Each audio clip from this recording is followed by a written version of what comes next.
Hello, everybody. I am the proactive caregiver, and I specialize in educating others on how to be proactive by empowering you, the caregiver. Because if you cannot take care of yourself, then you cannot take care of your loved one. Today, I want to talk about caregiver's identity, the ever shifting identity throughout this journey. And in this case, it's when the journey ends. This is so incredibly important because we never stop being caregivers. I can't tell you how many times I've heard other caregivers say, "Well, I'm not a caregiver anymore. My loved one has passed." Well, in truth, they're no longer caring for that particular individual. They are still caring, or should be caring, for themselves. Because our well-being never stopped being important. It's just that we struggle during that time as caregivers on expressing our needs, our feelings about our needs, and more importantly, our needs not being met. We don't want to appear selfish. We don't want to appear that we don't care for our loved ones, but at the same time, we're struggling to contain that grief. I know I did. See, when Mom first passed, I felt that I didn't need to grieve her because I had been grieving her through every step down in her stages of dementia. I was grieving the loss of who she was. I was grieving the loss of our relationship as it had been before, and especially the realization of what it could never be going forward. But once she passed, it was a different kind of grief. Each time I went to visit her, I knew I was going to see her, I was going to spend time with her, and even after every visit, as I said the "I love you, I'll see you in a few days," I knew I was coming back because she was going to be there. But when she passed, I started to experience this weird, odd detachment. I don't want to refer to it as a loss of time because I got busy. I did what I do best, and I throw myself into projects so that I can focus on something else. But during that time of being busy, not wanting to think about the pain of her being gone, I suddenly had this, "Oh no, I'm late. She's waiting for me to go play Scrabble," or "She's waiting for me, period." And then there was this pause because there was a realization. She's not waiting for me, at least not there to play games. So resuming old routines, or even finding new routines that no longer included working around schedules to make sure I had time to spend with her, that was something to adapt to. And that in itself amplified some of the grief that was there. I no longer felt important. I no longer felt this specific purpose for her.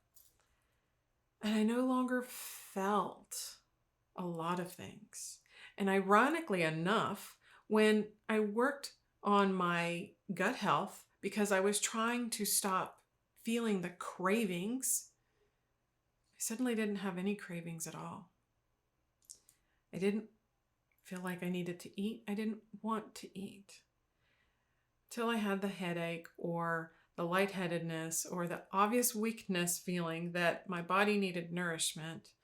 And so I decided I needed to eat. I finally ate something.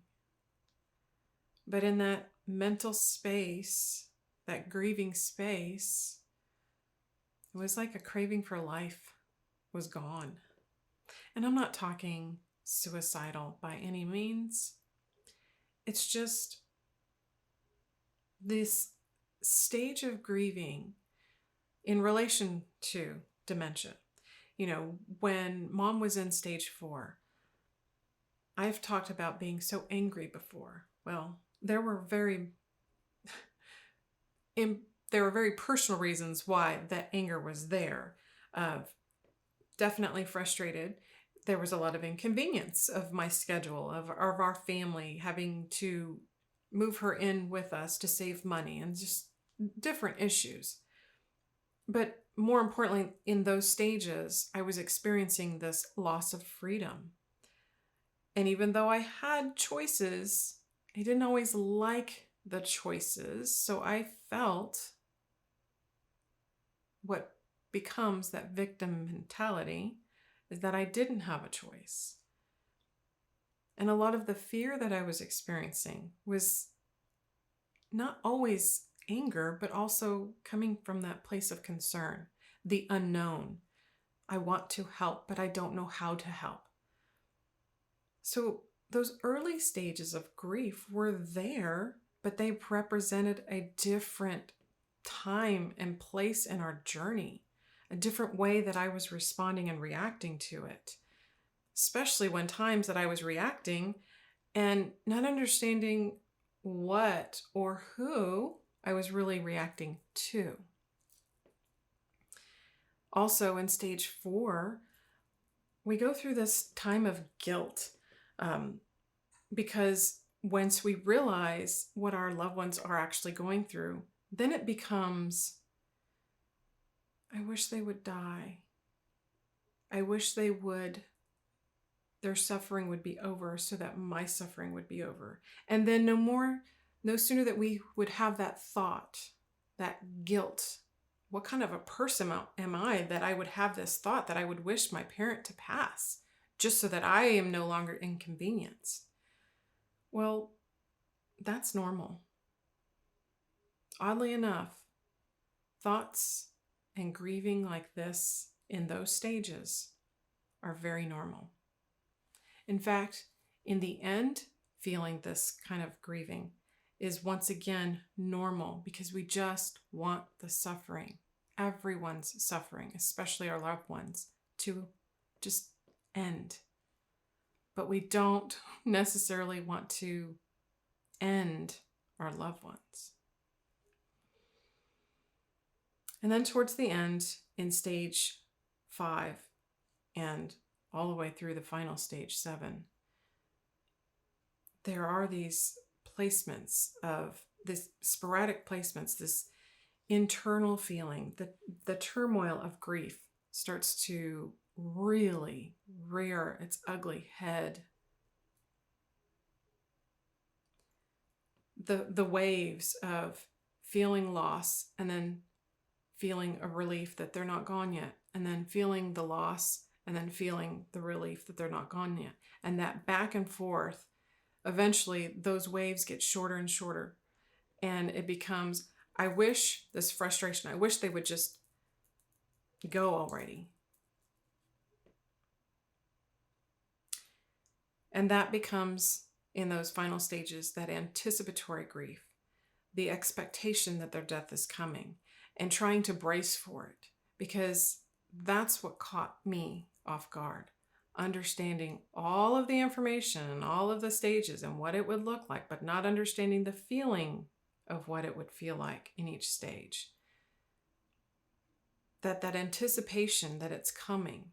And when the changes started from being years and months at a time to weeks and then days, that expectation of death coming and almost feeling relief, but at the same time feeling panic, because no matter how many times we said before, I wish this would just go away, life would be so much easier. Suddenly it's this, wait a minute, and I don't know what I wish for. I wish I had one more conversation. I wish I had the opportunity to hug her and really squeeze her.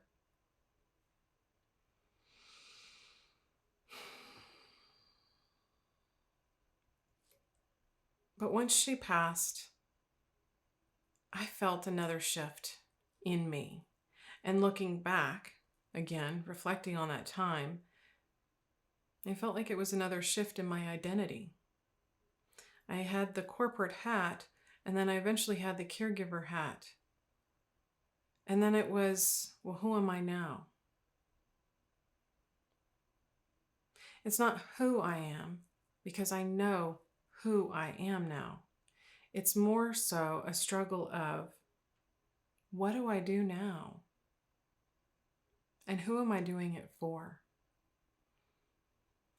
Because life after death, the hardest part after Mom passing was that it had only been 6 years since Dad passed. And somehow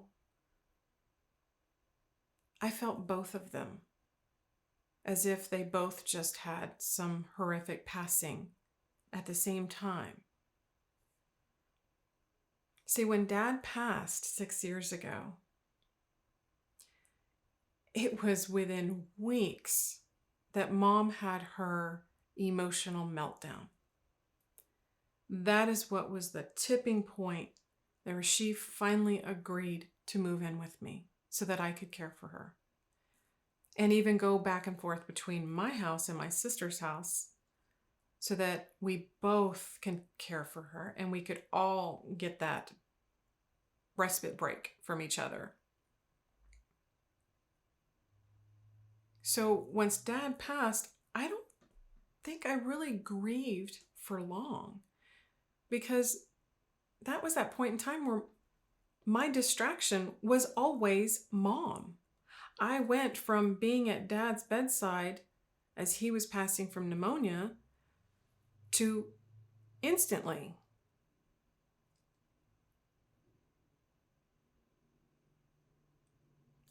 becoming Mom's caregiver and eventually her advocate. My identity kept changing time and time again. But it wasn't just the identity. It was getting to know the parts of me that had been keeping me from connecting with others before I ever became her full-time caregiver. But after she passed, I had this period of just being numb to the world. I didn't want to eat. I had a really hard time sleeping because regardless of what happened during the day, whatever took place during the day, when I closed my eyes at night, I instantly was back in the room with her in the moment of her passing. The sound of her breathing, the look of her body, all of that, it just was like a broken record playing over and over again.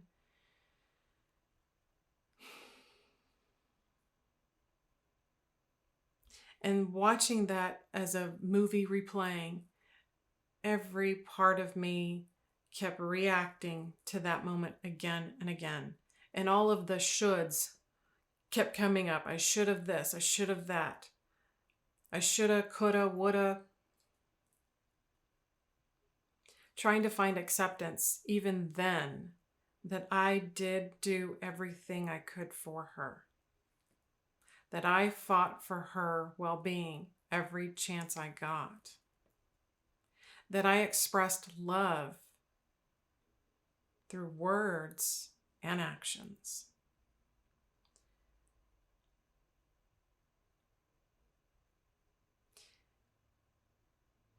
And even though I had proactive measures in place, her funeral had been prearranged. All I had to do was show up at the funeral home and make those final choices.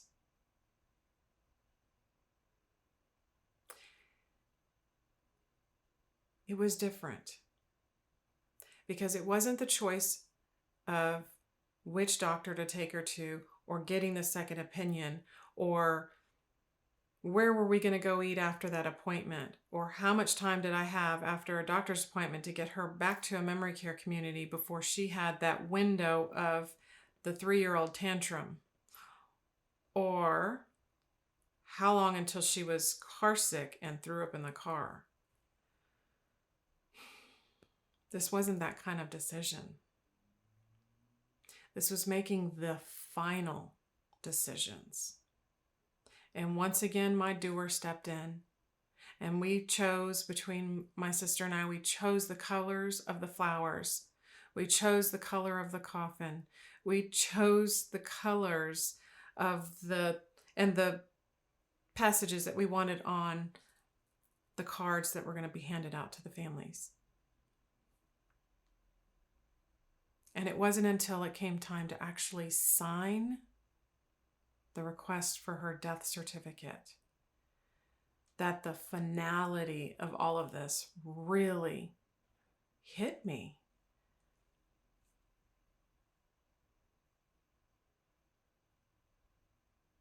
You see,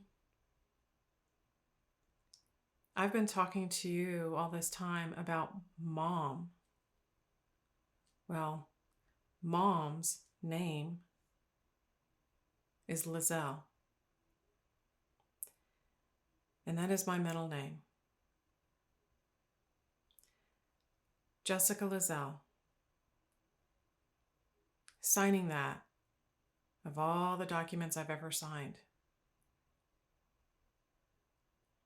I really had to mentally focus and force myself to sign that name on her death certificate. And it was once again a reminder, because my name, and I didn't think about this until I became her caregiver, my name, the name she gave me, means to behold God's promise.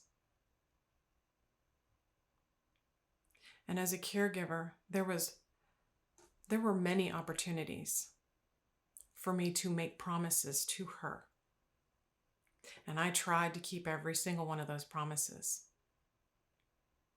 But even that caused me grief throughout the process, because as we approached another stage change in her ability, it was as if I was approaching another promise I had made to her, a promise that I would eventually have to break.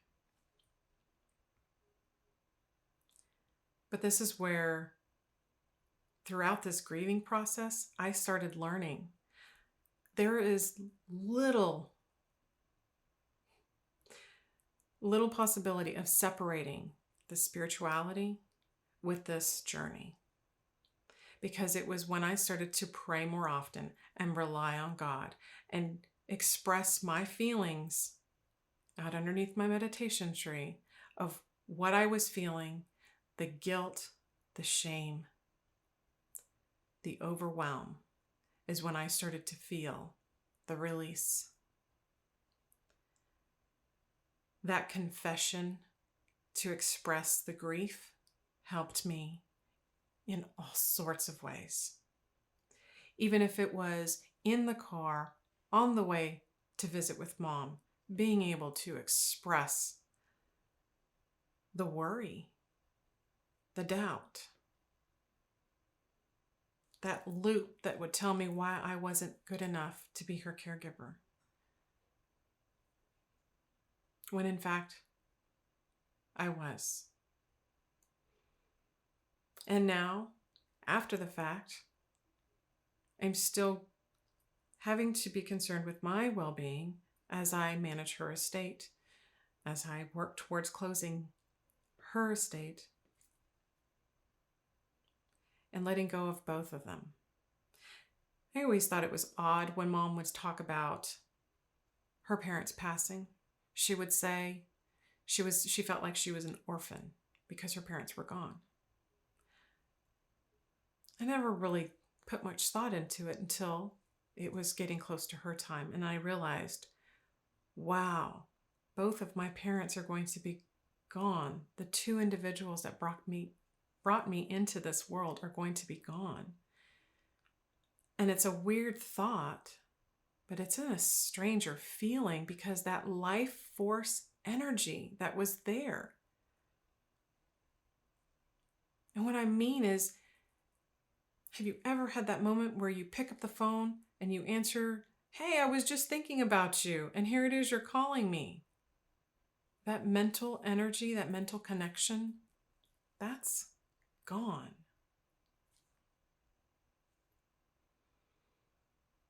I found myself putting this grieving, because one of the stages of grief is anger.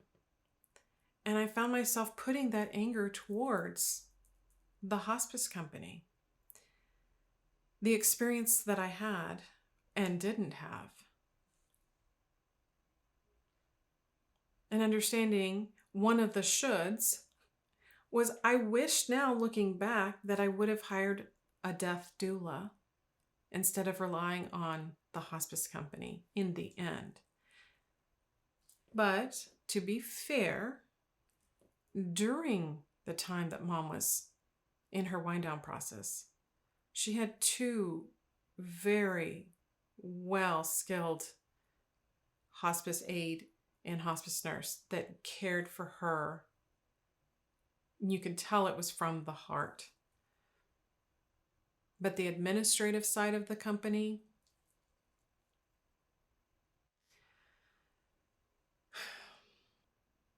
but that gave me those feelings of anger and a need to make the changes happen. I was angry at everyone. And then I was just angry because I can't go back and change anything. I can't go years back and have conversations differently or create conversations that were never there.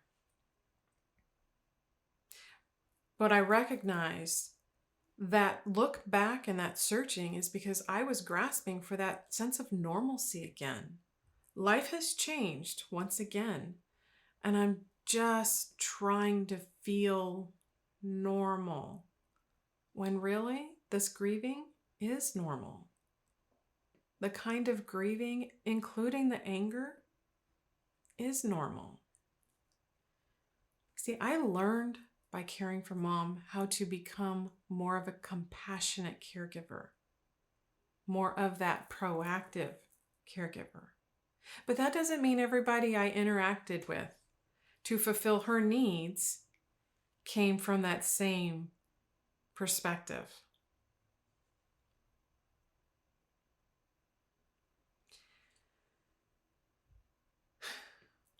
So after feeling numb for a really long time, I got back into my workout routine because I knew that physical activity would help boost those endorphins and help me feel better physically, gradually, mentally, and emotionally. But pushing through that pain and honestly trying to avoid a lot of that pain, I eventually got sick. And by getting sick, I mean, I was down for 3 or 4 days. I had the upset stomach. I was, vomiting and just food, must have been food poisoning or something. But either way, I found myself after the 3rd day of it expressing gratitude for it, because I realized it was that illness, that stomach bug, that forced me to be still, forced me to rest, forced me to acknowledge that going forward, life is going to be very different. And even though I'm not caring for myself because I needed to keep my energy levels up, and I needed to stay the healthy, strong caregiver, well, that's still true. Mom has passed. That journey has ended. But it's still very true that I still have to take care of myself. I still have to find the strength to get up every day. And I still have to go forward and do things in life that some of them I look forward to and others I wish I didn't have to deal with. But life does go on. And I can now make the choices that mom didn't make on having a healthier lifestyle. I'm still a wife. I'm still a parent. I'm still an individual in search of adventure and life in general, outside of my comfort zone.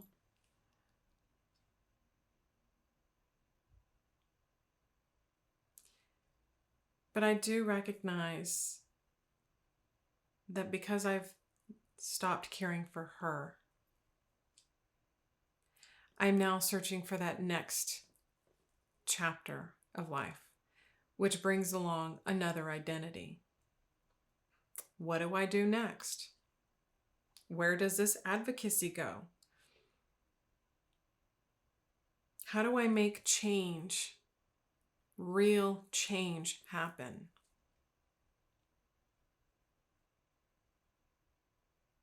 Well, I can't make real change by myself. I need you to help make the changes happen. Because we never stop being caregivers, we have to continue to take care of ourselves. And one of the ways we take care of ourselves is expression. A lot of times mom felt uncomfortable with that because there was that struggle of privacy versus airing out our dirty laundry to others. And I experienced that feeling early on. I didn't want people to know the crazy, messy life that we were living that dementia presents us with. There is that idea that I want to appear put together when behind closed doors I feel like I'm falling apart sometimes. I get that. But we share that as caregivers. And if we don't express our stories and share them for others to learn from, then nothing ever changes. And we end up being in the rooms where we continue to just vent. And that's healthy. We need that. But I don't want to just vent anymore. I want to talk about it. I want to express what's happened because I want to change it for others. The numbers of caregivers, especially those who are caring for a loved one living with dementia, are expected to rise exponentially. We are talking millions more than already exist. And the only thing that's going to help us is if we fight for change, because then we are no longer the ones in the positions waiting for the businesses to help us when really, in many cases, they're exploiting our needs. So, do you have a story to share? Do you have a moment of feeling shorted or slighted by the system? We'll just call it the system. And I'm talking about memory care communities, hospice, home health, occupational therapist, physical therapist, insurance companies, and in many cases, some doctors who just don't understand. I believe that the more we express and the more we get out there, the more you and I are not going to feel alone. We are going to feel more normal in the process of being a caregiver. And you're going to see that we can change the world one story at a time.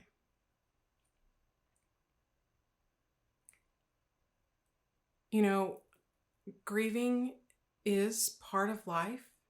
It doesn't feel comfortable. Who would choose to feel this loss? I am grateful for it because it means I had a fabulous person in my life that I may not have always recognized in the moment who mom and dad were, but I can now see their sacrifices. I can learn from their sacrifices. I have had to also sacrifice in ways that they have as well. But as caregivers, if we don't stand up for our needs, we can't really honestly vent and be angry at those who are not helping, because we have to express it in the first place. And part of that is a confessional process of saying, I'm hurting. This is hard. I don't want to do this. I need help.